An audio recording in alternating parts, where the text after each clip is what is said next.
You're listening to the Swap Society podcast, and I'm your host, Nicole Robertson.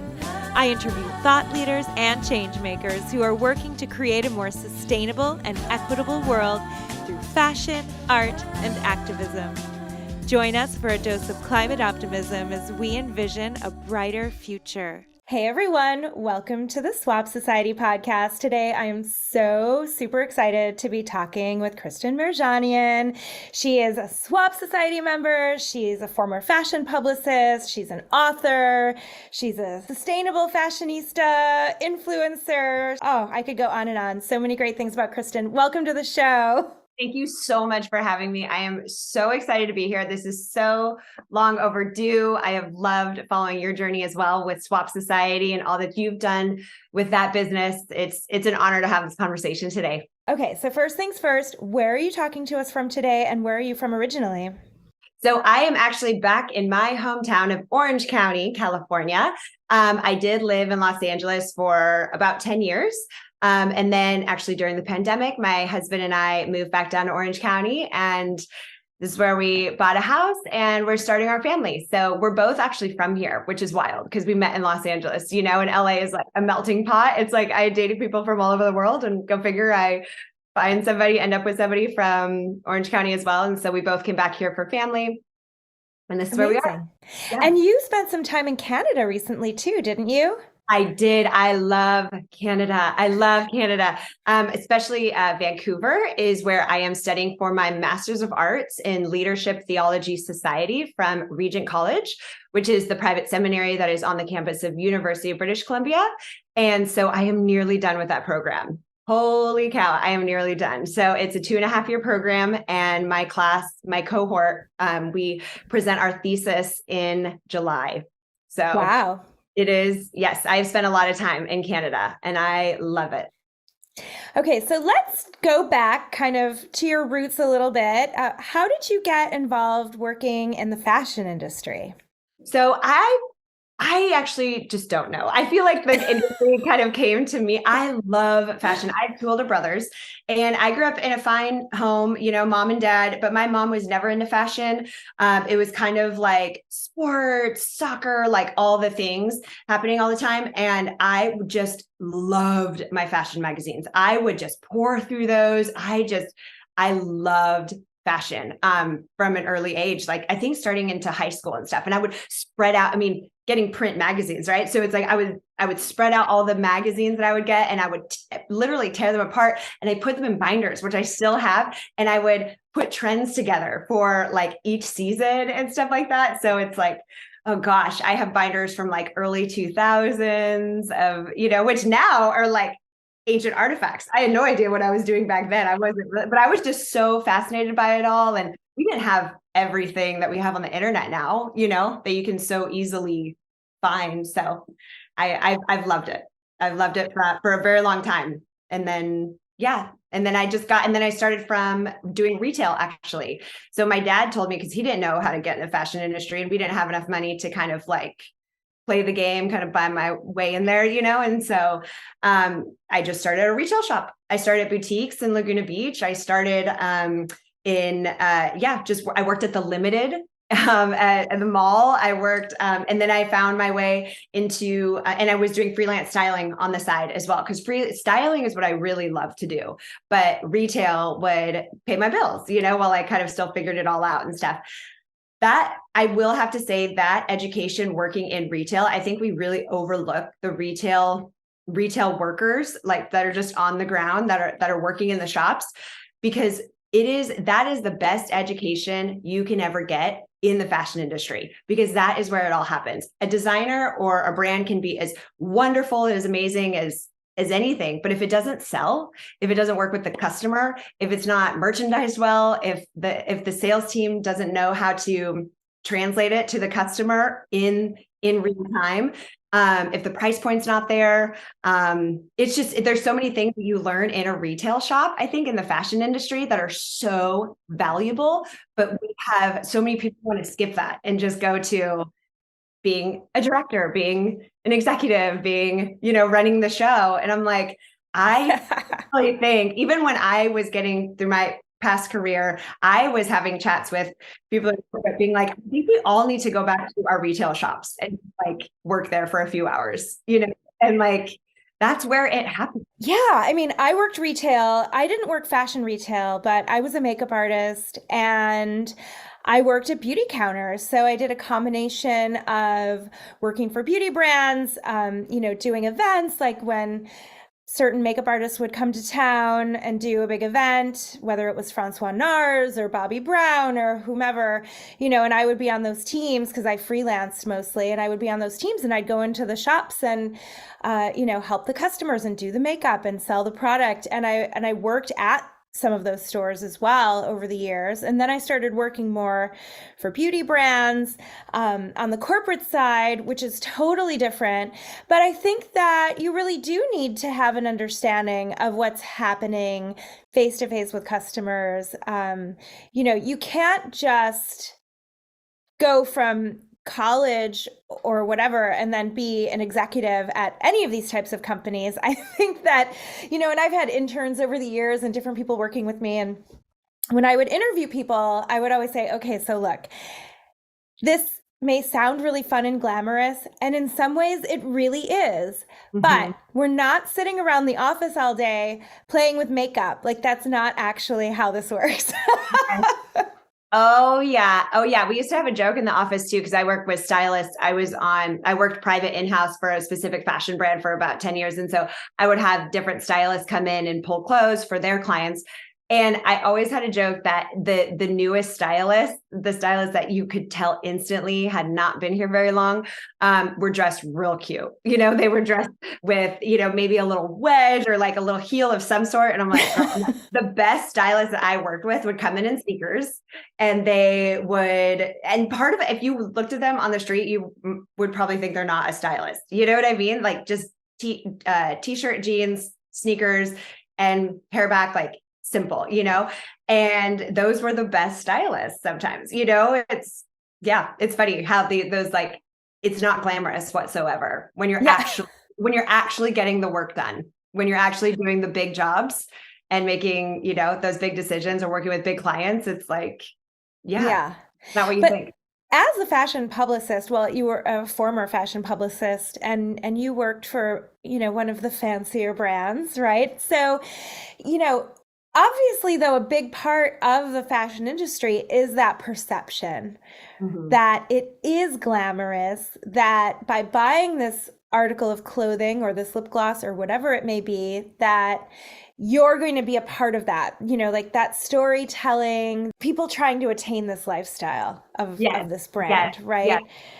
Yeah, which is so fascinating, because what people don't understand is that there's whole teams that go behind that, put all their effort into making that image or making that like a photographic image or making that person, right? Like, let's take Jennifer Lopez, for example. It's like she does all her own work to take care of her own skin and wash her own face at night. And, she has to go to the gym and do her own workout and stuff, but there are full teams that will rub her body down with a glow lotion to make sure it looks absolutely flawless. They will do her hair absolutely perfect. They will dress her. It's like there are fittings and fittings and fittings and fittings to tailor exactly what a press tour is going to look like for her and what outfit she's going to wear to different events, whether it's Jimmy Kimmel or on Good Morning America or whatever it may be. And so there's whole teams behind there to get any glamorous shot, again, whether it's you're styling for commercial or for print work or for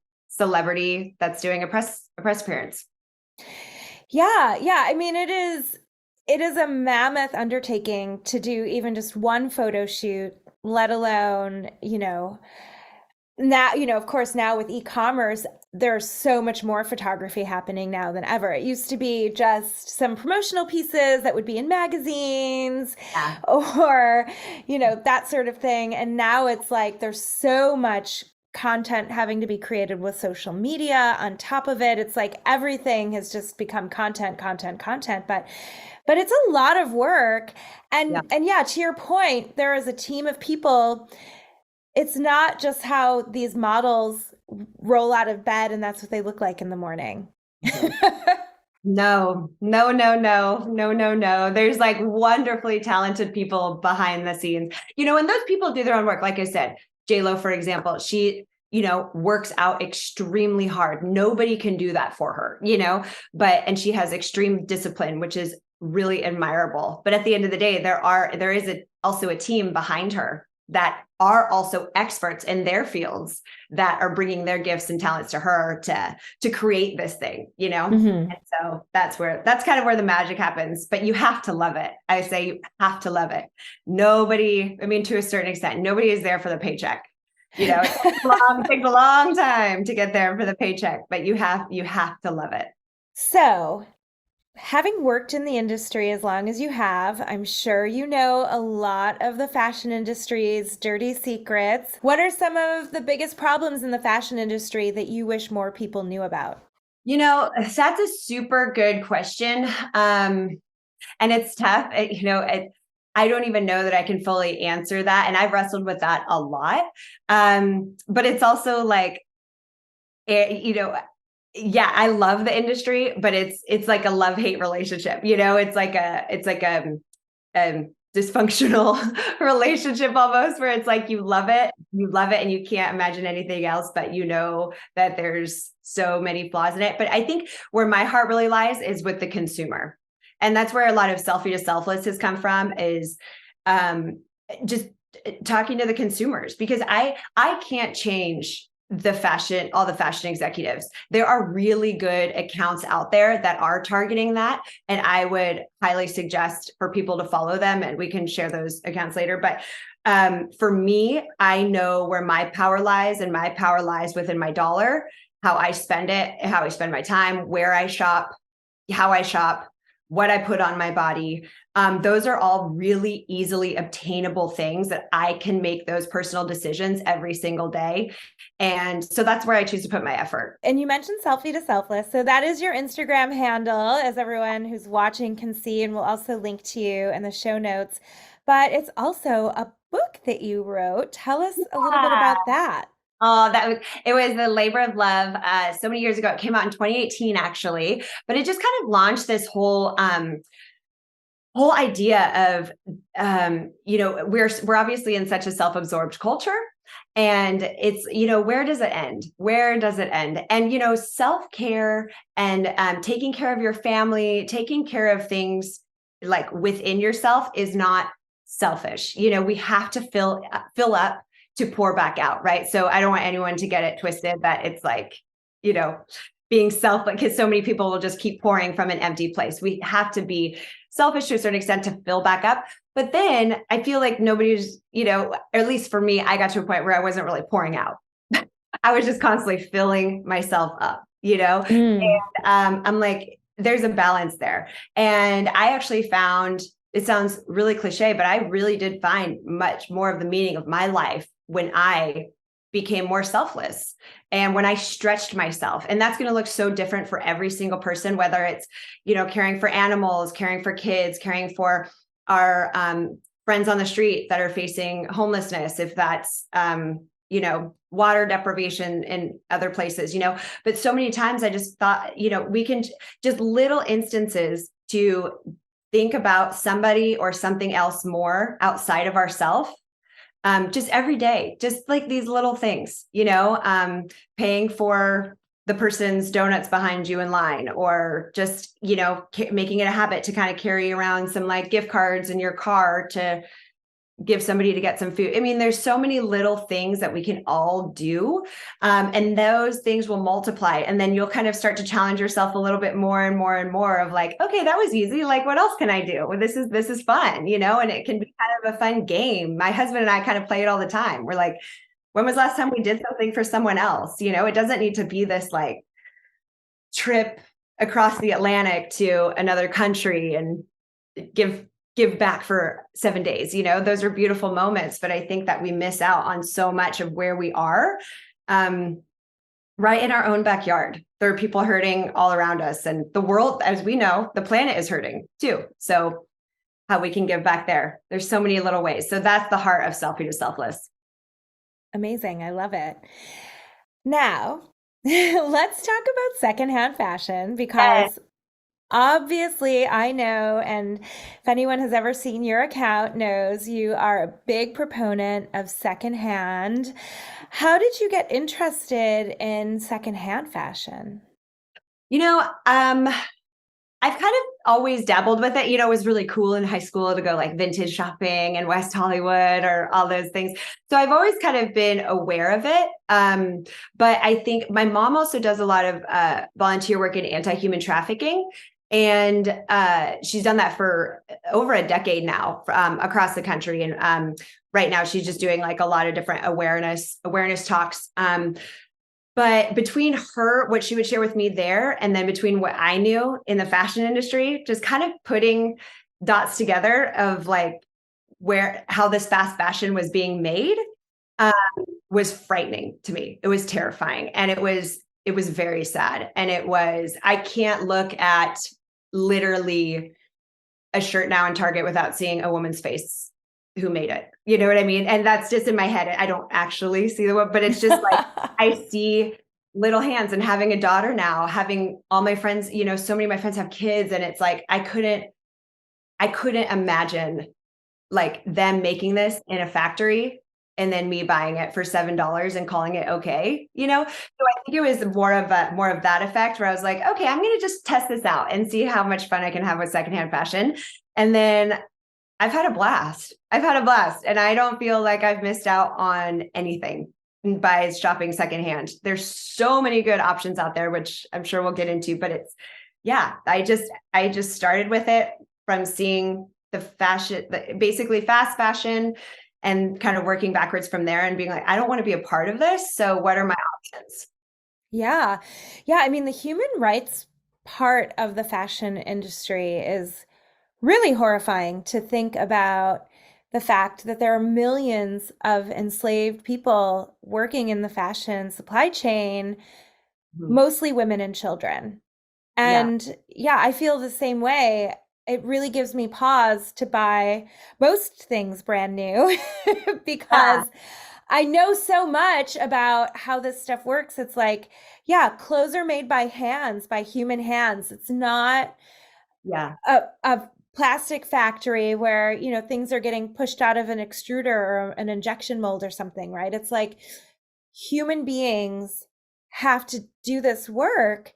And, if you see something that's really inexpensive, there's something wrong, right? Like if a $5 t-shirt, that just shouldn't even exist, right? There shouldn't be a $5 t-shirt because it takes so much to just make even that one garment, from water to fibers to all the people that have to make it, the finishing, that you name it. I mean, it's like so many different things. So yeah, I mean, and that's so great that your mother's working in anti-human trafficking. I mean, it's so sad that it still exists, and it's so great that people like your mom are focused on that. That's Yeah. really amazing. I do have to say though, the awareness now from 10 years ago when she first started in it, it was very much like, what are you doing? Like, this is so weird. Nobody talks about it. But now it is so wonderful to see like it just being so much more, it's addressed so much more frequently. Um, Hmm. and people are aware now. And that's all it is. It's awareness. So once we have this awareness of certain things, we have a decision as consumers of how, okay, so what do we want to do with this information? And life isn't perfect. I'm a new mom. There have been some times where I've been like, shoot, I need to order something off of Amazon like now, we need this or X, Y, Yeah. and Z. So those things happen. We're not living off of the weeds in our backyard. This isn't like a flawless thing that we've created in our own home. But what I'm saying is that I'm changed from the inside out. I can't unknow the things that I know. And so for me, that has informed so many more of my decisions. And it's nothing that's like is debilitating. It's just like, oh, okay, that's not great. I'm going to spend my money over here, Hmm. and there's so many amazing ways to find secondhand fashion. What I love about what you're posting and the content that you're creating is you're just making it fun. It's like, look at all of these cool, fun outfits that I got thrifting, swapping, whatever it may be.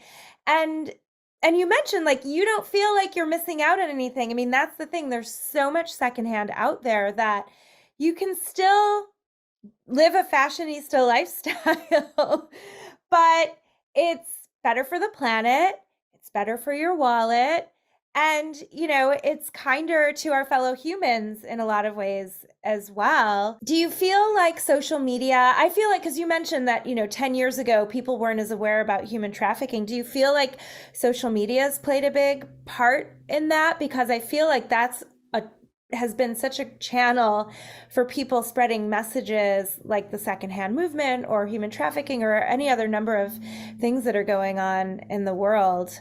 Yes, I do. I think that social media we can use it for good and for bad, so social media is actually a way how men are still finding young women all the time, every single day. So that's the dark side of it.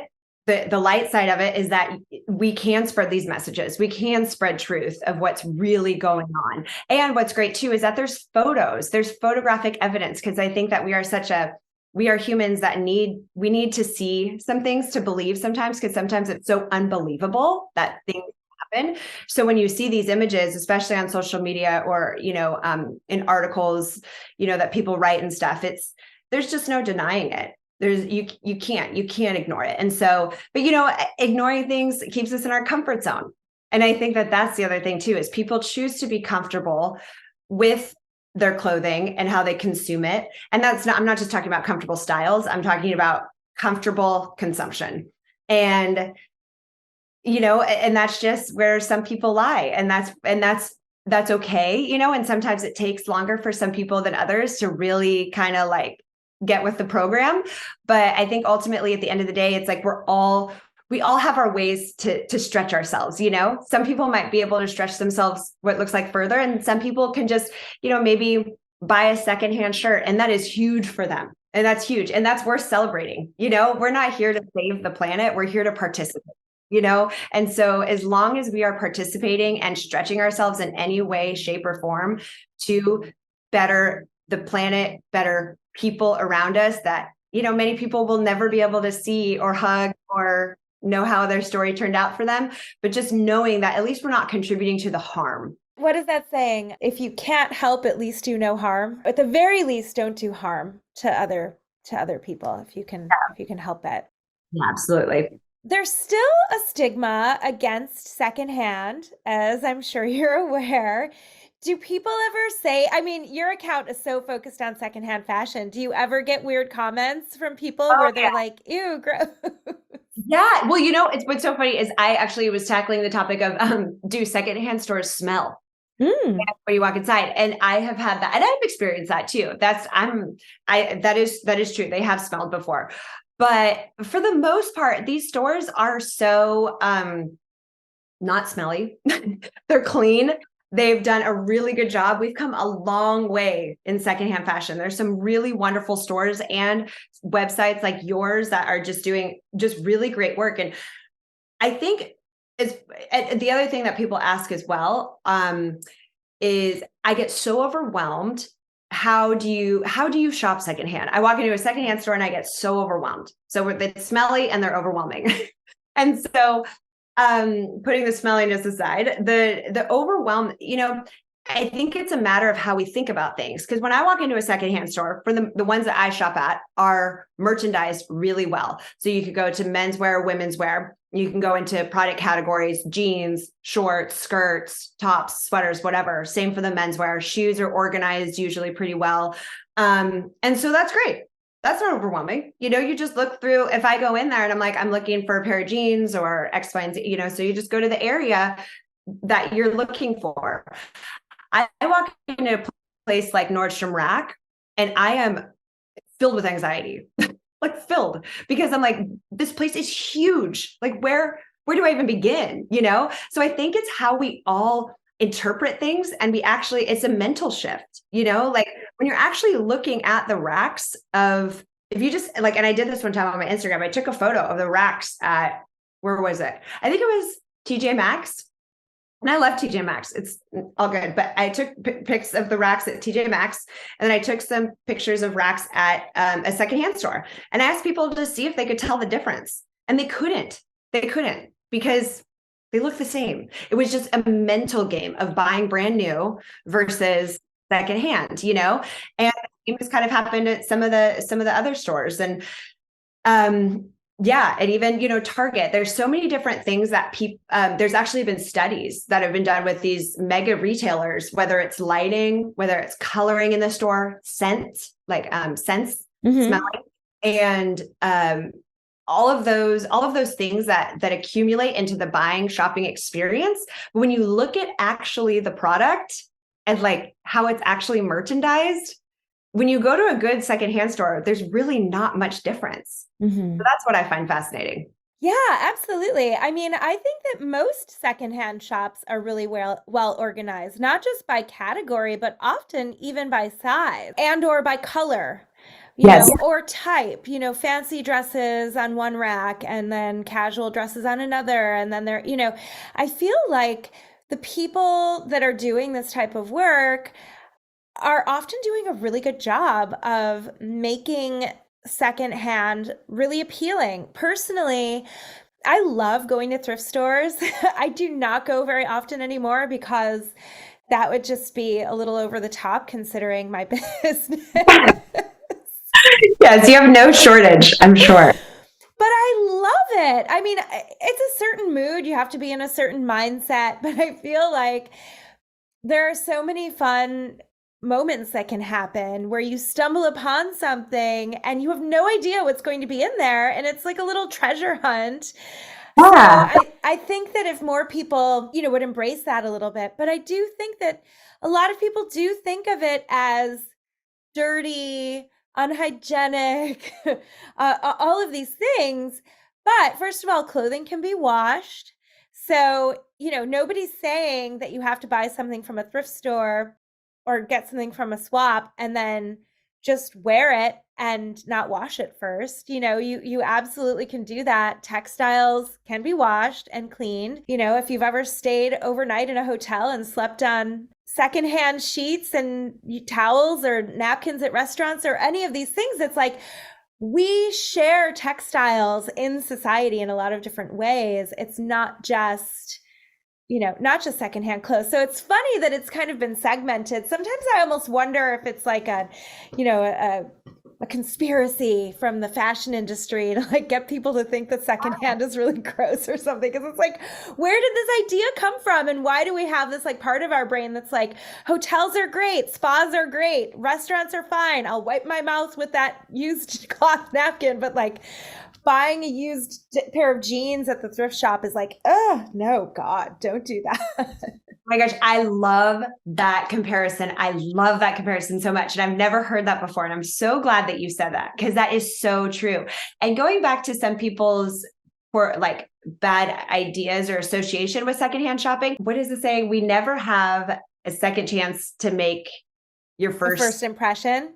Yes. Exactly. And so if they have had just one bad first impression, then it's like, I'm not going back in. I'm never going back in. And I get it. I've been into some stores where I'm like, oh, you guys could use some help. You know what I mean? But but that's that shop. You know, have you ever been into a Nordstrom where it's like, this place is a mess. This place is a hot mess. Like the employees are not even talking to me. And I'm like, I've been waiting here for literally 15 minutes to try on a pair of shoes, you know? So it's like, there's these things like that we all have, and that's no knock on Nordstrom, but I'm just saying the comparison, it's like we all have different experiences. So it's like, why are we so hard on secondhand shopping with that? You know what I mean? I think part of it is like a socioeconomic stigma as well, right? This idea that if you buy secondhand, you're of a certain socioeconomic class versus, you know, that it's for poor people only, or there's even some chatter online that maybe you've come across where there's this big debate about, is it ethical for people that aren't poor to shop secondhand or shop at thrift stores and that sort of thing? And it's like, yes, there's so much clothing out there that's getting thrown away, that's winding up in landfills or being incinerated. And it's just, there's way more supply than demand. So if there are resellers out there that they're making a little side hustle, selling, going to thrift shops and curating and selling some stuff and saving it from the landfill, it's like the more people we have buying all of the secondhand clothing, the better, in my opinion. Yeah, absolutely. And I also contribute to that too. I bring my things in as well. We live in a society, where sometimes we don't keep things like a long time. Like, for example, we go through seasons. I was last year pregnant.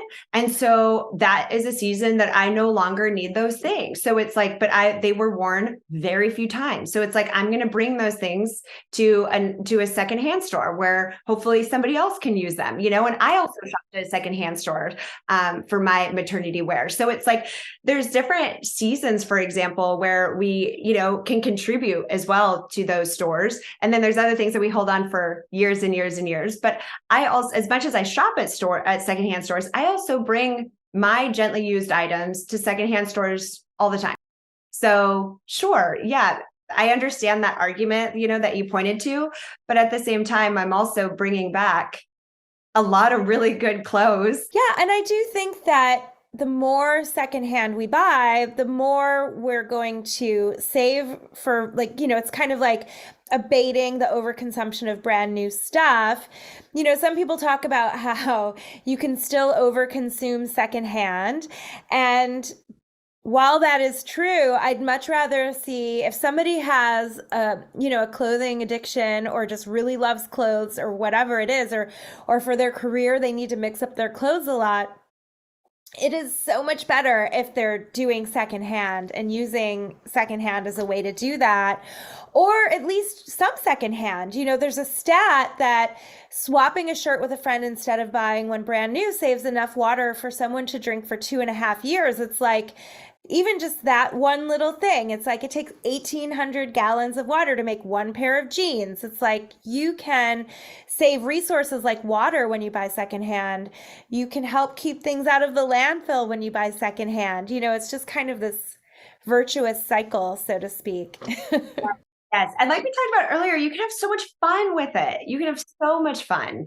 There's I find so much stuff with tags on it as well. I forgot to mention that earlier, but so many things with tags on them. So many, it's not just old things, that would be a Christmas sweater for my grandma. It's things that are relative now, that are trendy now, and yeah. And if people are going to overconsume at even secondhand fashion, I think that is something to look into with our own, again, going back to our personal consumption. I know that I have had to do work within myself is just how much am I consuming and why? And that's more that I've taken to my therapist, I think. Well, than anything, if I'm totally honest, I don't think that that's just a fashion thing. I think that that's a heart issue. Why do I feel the need to constantly consume, constantly wear a new outfit, constantly be photographed in something new, or, to feel pretty, to feel excited about this event? You know what I mean? I know that there's specific times and places for things, but I'm like, what is going on in our own head and heart to believe that we feel more worthy when we're wearing something that's either literally physically brand new or new from secondhand, and those are things that I've even had to test myself on, just speaking totally honestly, of going on shopping freezes here and there. And I've talked to my husband a lot about it too. It's going, not buying any brand new for a 3-month period. And that is down to a scrunchie, nothing brand new. But I can shop secondhand. So it's kind of playing a game of okay, well, if I do need a t-shirt or whatever, something comes up the next 3 months, then I can go find it secondhand. And I've never had a problem with oh my gosh, I'm never going to wear a pair of jeans again. It's there's so many good options out there. Yeah. But it is a test of the heart of why, again, going back to that comfort of just, am I choosing my own comfort to just click buy on Amazon or click buy really anywhere? Or am I challenging myself and taking a pause and saying, what's going on within me that I am constantly needing to consume? Why can't I stop? and that's a whole other ballgame, which again, there's some other resources out there for that have dove really deep into that psychological aspect of shopping, which I think is really fascinating, which I admit I am not an expert on. I love looking into that part because I think it's something we all should truly be aware of. Absolutely. And I think that it's a good time to just remind anyone who's listening that retail therapy is not therapy, okay? I hate that saying so much. Buying stuff should not be a substitute for therapy or working through our problems or looking inward. And it's a short-lived high, right? When we get that bit of adrenaline after we click that buy button or we're at the shop and we buy that new thing, it's probably not going to give you any kind of long-term happiness if we're going to be real about it. That doesn't mean that you can't really love the stuff that you buy or that you can't be really excited about a beautiful dress or a cool jacket or whatever, something that you feel like, oh, I love this so much. This is so my style. I've been looking for this, or whatever it is. Like, that's fun. That's what we love about fashion.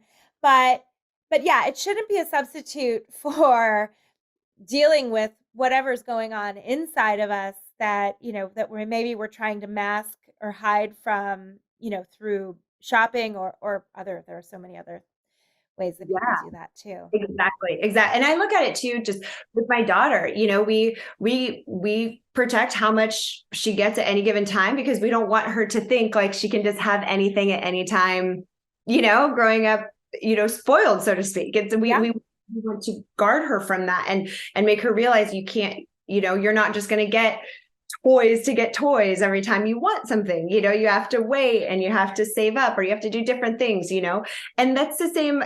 I realize I have to hold myself to that same standard. Like, do I just get to go buy whatever I want to buy whenever I feel the need or I want it? It's like I was becoming like a child, truly. Like I would throw my own little inner tantrums if I couldn't get what I wanted.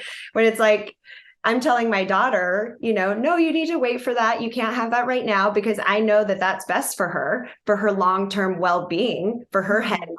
But yet here I am, like I put her to bed and then I'm like on Amazon, like see what else I can find, I'm like, it was super convicting for me. It was really convicting. So anyways, I think it's especially important for me right now in our household to model it out. So Yeah, no, that's great. I mean, I think about that with my kids all the time and, they wear secondhand clothes almost exclusively. It's very, very rare that they get something brand new. Shoes are an exception just because literally sometimes, and you'll see this as your daughter gets older because she doesn't even really need shoes yet. Right now, they're just for fun, right? But like when they actually need shoes that fit them properly, it's like, my older son all of a sudden just went up an entire shoe size out of nowhere, and we were like, oh, we have to get him shoes like today. Like we have to go to the store right now. That does not fit on his foot and he needs a new pair of shoes. And like that, I feel like that happens all the time. It's like, especially with boys too. I can only imagine. I remember my brother's the same way. It's like they woke up one morning. It's like Jack and the Beanstalk. They're just like huge people. It's crazy how fast they grow. But in terms of clothing, almost everything is secondhand and they've just come to accept that. Like I explain why we wear secondhand, why I wear secondhand, why I get them secondhand, why my husband also wears secondhand. It's like we are all wearing secondhand. We have secondhand furniture. Like it is like, but I explain the reasons. But every once in a while, sometimes they really want like that t-shirt that has a certain picture or something. And it's like, you know what? I have to sometimes make those allowances because, it's not often, but I also don't want it to be weird. Like, I don't want there to be some kind of weird psychosis that develops out of it, right? Like the parents that never let their kids have any sugar and then they become like sugar addicts or something. Yes.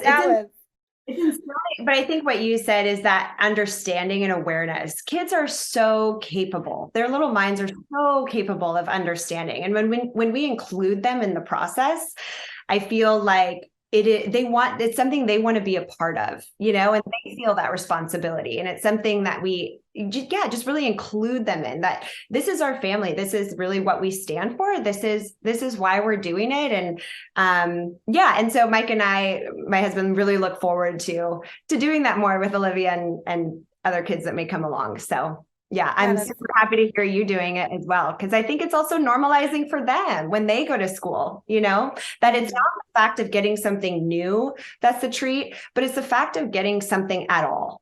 For you to have a dress is wonderful. That is a treat, to have something new in your closet. So that could be, secondhand new, but for you to have a new dress that's new to you is a gift. If the reality of it is there are millions of kids that will never see that. And so I think it's just kind of not burdening them with that whatsoever, but just in a childlike way, when the time is appropriate, as they're developing, to share that information with them of like, this is not, you're not entitled to this. This is, the clothes that are on your body are a gift, and it's fun. It's so much fun. Let's have fun with fashion. This is a fun thing, but our fun should never come at the expense of other people or this planet, because then it's not fun anymore. Yeah. Yeah, I completely agree. So you mentioned fashion trends and how when you are shopping secondhand, you often find things that are very current and on trend. What are your thoughts about fashion trends in general? Oh, man. Oh, I'm going to sound like older. Wait, fashion trends in general, or the trends that are happening right now?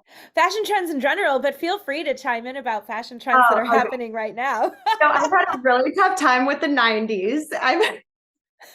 Because I lived through the 90s, and like, that is just, oh God, it was just not my favorite time. So it's laughable that some of these things are back, bucket hats. I swore that I would never revisit ever again, all the Birkenstocks and all the things. And oh God, the biker shorts and all the, even I saw a Spice Girl shirt in a secondhand store yesterday. And I sent photos to my girlfriend. I'm like, exactly. And it was the classic Spice, with each one of their faces on it, the letters spelled out. And so, yes, the 90s have been tough for me to grapple with during this time. So, but, and like the early Y2K, but, I think just trends in general are fine. It's really neither here nor there. I think it just comes down to people knowing who they are. I love to dabble in trends and stuff. And I certainly had my fair share of fun in high school and my early 20s and stuff like that. But I think when you know who you are, you can have a lot more fun with them, because you're not trying to find your self-worth in that trend, or in taking that photo and keeping up with the likes and, accumulating anything that just this world has to offer. Because as we've seen, it's so fleeting. As fast as things come, they go, so it just sounds exhausting to me to put my self-worth into anything that is so fleeting. So I think trends are super fun, but if you can just look at them as fun, it's not your self-worth. It's not your self-worth. And when you know your own style, then you can kind of put your own twist on things, and I love, like, for example, I love my post-pregnancy bod, but there are certain things that they're just not my jam anymore, but which is totally fine. And that's where I'm at. And I love that. And so I'm like having fun with trends of like, okay, now how can I put my post-pregnancy bod spin on it? You know what I mean? With where I feel comfortable, and I feel like that is how I want to walk out into the world, while still being relative and staying involved with the fashion industry and these trends, and enjoying the process, but not putting myself down because I don't fit exactly maybe what that trend is happening at any moment, if that makes sense, Yeah, absolutely. I think for me, I just like to have, I skew kind of more classic in terms of style. I like to have really good basics. There are certain things that I'll wear season after season, year after year, that are just kind of my staples. And then I like to throw some wild cards in there, whether it's something trendy or something kind of just fun and out there and vintage or whatever it might be. And it's like fashion can be really fun. I love having fun with fashion. You love having fun with fashion. But just being a little bit more mindful of it is just a way, it's just better for everyone. And having fun with trends, so long as you're not a slave to the trend, right? It's like, do the trends own you? Are you a slave to the trend cycle instead of just like really figuring out like what is your personal style? Who are you and how do you want to express that to the world with your clothes? Yes, absolutely. Absolutely. I don't do much makeup. Makeup, if I joke from the neck up, hair and makeup are just normally not my thing. So I love to have fun with fashion in the sense that from the neck down, I'm like, that is my world. Let's like be as like fun and like distracting down there. So I'll do the colors, the prints, the ruffles. I love a good pleat. I love a full skirt. I'm like all those things where like gives you so many other things to look at, because nobody's going to be looking at my eyeshadow because I don't wear eyeshadow. Nobody's going to be looking at my cool eyeliner because I don't wear eyeliner, so do you wear any makeup at all? No, generally, no, not really. I am wearing just like some foundation and brow right now, but that's okay. where I'm at. Yeah. Lip gloss, lip chapstick. What? Chapstick I need. I don't know what it is, but yes, chapstick I need. But I'm just very, very, very like low. I would much rather play with my outfits than spend time in the bathroom playing with makeup. That's just who I am.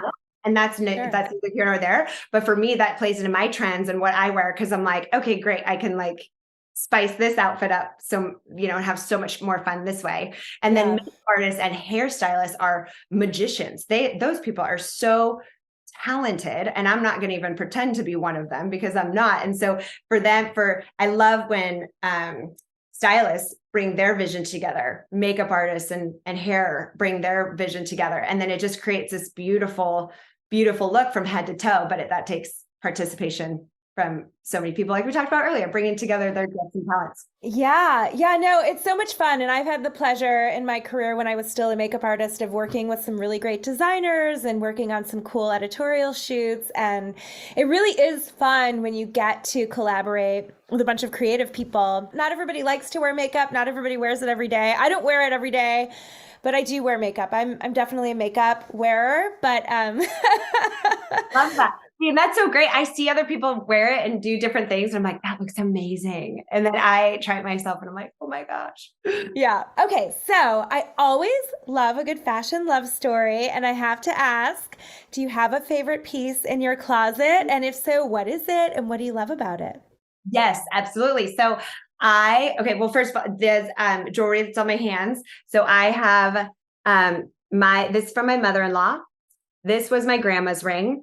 And this was my mom's first wedding ring. Well, for my dad, they're still married, but they were 20 years old.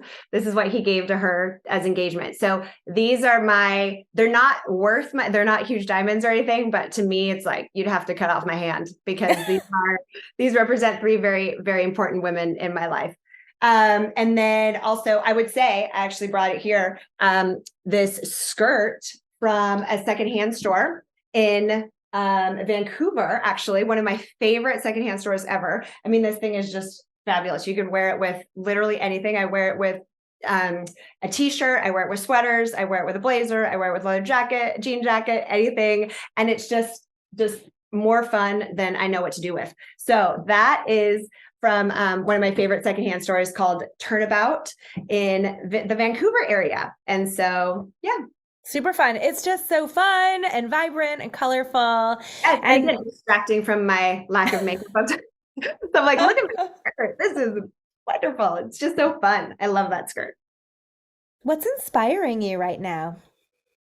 I think everybody else doing the work that they're doing is so inspiring. I think that is super cool to see people run their race and everybody bringing their piece of the puzzle together to make these massive improvements in the world. And I look again, as a mother's perspective, I am excited. There's part of me that was fearful to bring Olivia into this world. I definitely went through a few things with that, but I am excited because of women like you, other women that are doing such incredible work in and out of the fashion industry that are leading the way, bringing lights to anti-human trafficking, just the creativity. And